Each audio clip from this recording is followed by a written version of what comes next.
तो जनाब मेरे NIC के मुताबिक, मेरा जो कौमी शनाख्ती कार्ड है उसके मुताबिक और मेरे मेरा जो बर्थ सर्टिफिकेट है उसके मुताबिक मेरी एज है बर्थ है 11 मार्च को मेरी बर्थडे होती है, यानी कल के दिन मेरी बर्थडे थी। और 1980 घर से कॉल आई मुझे कि अम्मी की तबीयत जो है वो ठीक नहीं है, BP हो रहा है उनको, ऊपर से रोज़ा, सर उनका चकरा रहा है, लेट नहीं पा रही क्योंकि सर घूम रहा है मुसलसल उनका। मैं इतनी परेशान हो गई, मैंने जल्दी बस अभी आई थी, हालांकि 15-20 मिनट मैं उठी, मुझसे रहा नहीं गया।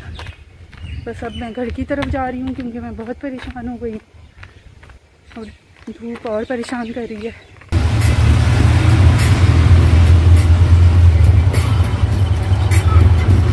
मैं जैसे तैसे बस घर पहुँची हूँ। कैसे मैंने रास्ता काटा है, ये जो है ना, इन्होंने मुझे इतना डराया, मैं इतनी डर कर आई हूँ, भागते हुए आई हूँ, रोना आ रहा था मुझे रास्ते में।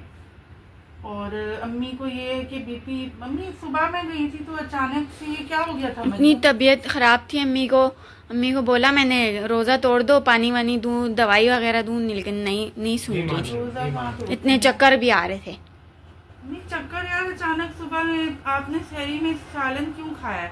मैं आइंदा आपको सहरी में, लेट जाओ आप पहले तो लेटो, ये थोड़ा तकिया रखो बड़ा। हाँ मैं रख रही हूँ, आप ज्यादा बात नहीं करो, लेट जाओ बस। इंशाल्लाह अफ्तार हो जाती है ना जब, तो उसके बाद मैं आपको फौरन से आपकी गोली दे दूंगी BP की। लेकिन अम्मी थोड़ा सा यार परहेज कर लो आप, खाने में वही सब खाती हो जो हम खाते हैं, पकोड़े भी चल रहे हैं आजकल, समोसे भी चल रहे हैं, जो स्पाइसी आ रहा है। अम्मी हाई BP की पेशेंट है, नींद भी नहीं आ रही थी अम्मी को। नींद कैसे आएगी? अम्मी मुझे फोन पर इतना रो कर बोल रही कि मैं लेट रही हूँ तो मेरा सर ऐसे घूम रहा है, बस गोल गोल गोल गोल। बार मैं पानी डाल रहा था सर पर। अम्मी गर्मी की वजह से तो नहीं हुआ कहीं? नहीं गर्मी की वजह से नहीं। अभी आप बताओ, अभी बेहतर फील कर रही हो थोड़ा? ऐसे ही मुझे बोल रही है, थोड़ा सा बेहतर हूँ। बस आइंदा से आपने ये करना है कि थोड़ा बहुत कम से कम परहेज करना है। अभी थोड़ा मेरा भी ख्याल करो ना। मैं यकीन करें इतनी परेशानी में आई हूँ, मुझे कुछ समझ में नहीं आ रहा था, बस जैसे तैसे घर पहुंची हूँ मैं। कल इस वक्त मैं इतनी खुश थी, और देखें वक्त बदलते टाइम नहीं लगता। अबाया वगैरह उतार दिया है मैंने, फ्रेश हो गई हूँ मैं, और अम्मी को देखकर सुकून भी हुआ है कुछ। और अब हम जो है वो आपसे बातें कर लेते हैं कुछ, क्योंकि कल की जो वीडियो मैंने बनाई थी, कल के व्लॉग में मैंने आप लोगों से प्रॉमिस किया था कि मैं अपनी एज रिवील करने जा रही हूँ आज इंशाल्लाह। और इंशाल्लाह अभी मैं थोड़ी देर में अपना वो वादा पूरा करूँगी। लेकिन उससे पहले ना मैं कुछ कमेंट्स पढ़ना चाहूँगी जो बहुत करीब है मेरी एज के, जिसमें अच्छा मैंने जिस तरह की हिंट आप लोगों को दे दी थी कि 35 से 40 के बीच में है मेरी एज, तो उस हिसाब से तो मतलब खुद ब खुद ही वो चीज़ हो गई थी। 5 साल का तो वो बताया था सिर्फ मैंने। अच्छा कुछ लोगों ने तो मुझे बहुत ही बड़ा बना दिया। अच्छा मैं पढ़ लेती हूँ, जैसे कि सादिया ने 40+ बोला है, शबाना भवानी मेरी बहुत ही अच्छी सब्सक्राइबर हैं और बहुत अच्छी व्यूअर हैं वो मेरी। उनके कमेंट्स हमेशा मेरे हक में होते हैं और बहुत मुझे अच्छा लगता है उनके कमेंट्स पढ़ के। उन्होंने 35 बोला है। नुसरत, अच्छा ये अभी वो कमेंट्स हैं जो ओवरऑल बता रही हूँ मैं आपको। नुसरत अंसारी हैं मेरी प्यारी सी सिस्टर, 37 बोला है उन्होंने। शबाना सिद्दीकी हैं, उन्होंने 45 बोल दिया यार क्या बात है। नाजिया बेगम है, उन्होंने 35 बोला है। आयशा ने 35+, एज है आपकी 38 या 39। सादिया फैसल ने 37 बोला है। मली कुरैशी हैं ये भाई मेरे, उन्होंने 39 बोला है। और नाजिया बेगम ने फिर 38। मीरा दूधी हैं हमारी पड़ोसी मुल्क से, 35 बोला है उन्होंने। मुनीरा हैं, उन्होंने 37। यास्मीन खान ने भी 37। राहिला अफजल हैं, उन्होंने 42 बोला है। और आर क्वीन के नाम से हैं, उन्होंने 38 बोला है। और ये वाला व्लॉग क्योंकि अभी शायद 4 घंटे या 3.5 घंटे हुए डले, अभी तो खैर कमेंट्स वगैरह आएंगे।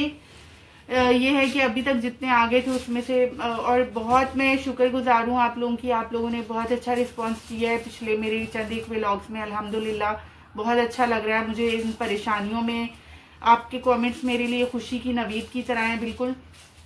तो जनाब अब वो वक्त आ जाता है जब मैं आपको बताती हूँ कि मैं कितनी बूढ़ी हूँ। बूढ़ी हूँ ना, एज क्या होता है, एज वही होता है, कोई बूढ़ी शूढ़ी नहीं हो। मैं उस तरह नहीं कह रही, मैं एक टेक्निकल बात कह रही हूँ कि बूढ़ा क्या होता है। बूढ़े का मतलब है आप एज बढ़ती जाती है आपकी, तो बूढ़े होते जाते हो आप। जैसे एक बच्चा 5 साल का होता है, वो फिर नेक्स्ट ईयर तो नहीं हुआ ना भाई। मैं बूढ़े का मतलब क्या होता है, बड़ा होना। टेक्निकली इसका यही मतलब है, ठीक है।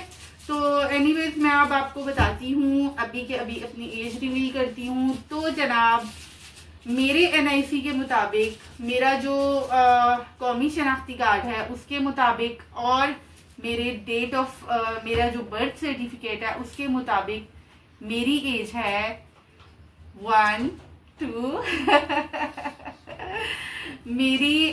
मेरा मैं आपको बताऊंगी अपना पूरा डेट ऑफ बर्थ। मेरी डेट ऑफ बर्थ है 11 मार्च को मेरी बर्थडे होती है, यानी कल के दिन मेरी बर्थडे थी। और 1987 इज माय बर्थ ईयर, तो उसके हिसाब से आप लगा लें। बहुत सारे लोग बहुत करीब हैं।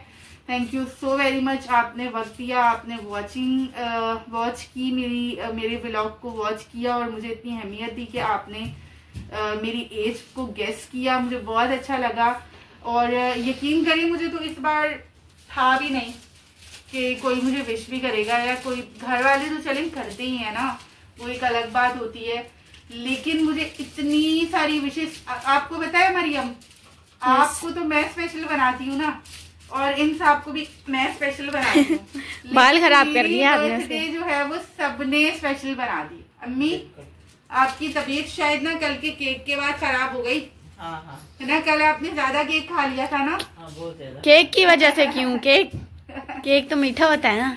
केक तो मीठा होता है, लेकिन ना मैं ऐसी कह रही हूँ, अम्मी ने ज्यादा नहीं खाया था। कितने पीस खाए थे अम्मी? मैंने 2 पीस, वो भी छोटे छोटे मुन्ने। दूसरा पीस मैंने आपको दिया था, आप खा भी नहीं रही थी। बहुत मजे का था। तो मेरी एज आप खुद गेस कर लें। अब 38 की बनती हूँ ना अम्मी मैं, इस हिसाब से 38 37 मैंने गिनती नहीं की, लेकिन मेरी डेट ऑफ बर्थ जो है वो मैंने आपको बता दी है। इट्स 11 मार्च 1987, और मैं काफी पुरानी हूँ इस हिसाब से। कोई मसला नहीं है। वैसे भी इसमें मुझे कोई शर्म, कोई आड़ नहीं है, जैसा कि मैंने कल भी कहा था। और मुझे तो ऐसा लग रहा है अम्मी, यकीन करें, प्यास से इतना कोई बुरा हाल हो रहा है ना मेरा, और इतनी मैं भाग कर आई हूँ इतनी धूप में कि आप सोच नहीं सकती। कल मैं इतनी खुश थी इस टाइम पर, और आपका जब कॉल आई थी ना यार, अम्मी आप मुझसे प्रॉमिस करो यार कि आप परहेज करोगे। इतना ना दिल कमजोर नहीं किया करो, इंसान पे नहीं। देखिए जरा, मेरी अम्मी ना इतनी मेरे साथ ये नाइंसाफी आप करती हैं। दिस इज टोटल इनजस्टिस अम्मी, कि आप हमेशा मुझे ये बोलती हैं कि आप हमेशा दिल कमजोर करती हो। मुझे एक बात बताएं कि आपके इतने करीबी रिश्तों पर अगर ये वक्त आ जाए कि आप अचानक से फोन पर सुन रहे हो कि वो इतने बीमार हो गए हैं कि उनसे ना लेटा जा रहा है ना बैठा जा रहा है, वो बंदा रो रहा है, तो आप पर क्या गुजरेगी? आपका दिल नहीं होगा कमजोर? और नहीं कमजोर होगा। तो यही तो जगह होती है जहां पर आपके दिल कमजोर होते हैं और आप बिल्कुल सब कुछ आपको लगता है कि बस क्या करें आप। हिम्मत करनी चाहिए ना। नहीं अम्मी, अभी हिम्मत नहीं रही। मैं भी आपकी जितनी हो गई हूँ, सीधी सच्ची बात है। जो है ना, अभी मैं वहीं पर हूँ जहाँ पर आप हैं, और मेरे से बर्दाश्त नहीं होता बिल्कुल। तो मेहरबानी करें, थोड़ा सा मुझ पर एहसान करें कि प्लीज थोड़ा सा परहेज कर ले। मेरे लिए कर ले, अपने लिए मत करें, मेरे लिए कर ले। मरियम इतनी परेशान हो गई थी, अब्बू इतने परेशान हो गए थे, इसके लिए कर ले यार, इसके लिए कर ले। ये जो खड़ा है यहाँ पर, थोड़ा सा अब करूंगी। अब से मैं आपको बता रही हूँ, सिर्फ टैबलेट से कुछ नहीं होता है अम्मी, सिर्फ टैबलेट से कुछ भी नहीं होता है। सारी चीज, जो मेन चीज है ना, वो परहेज है। बिल्कुल सही बोला। तो आप लोग बताइएगा क्या मैं यहाँ पर गलत हूँ, और जज़ाकल्लाह वंस अगेन।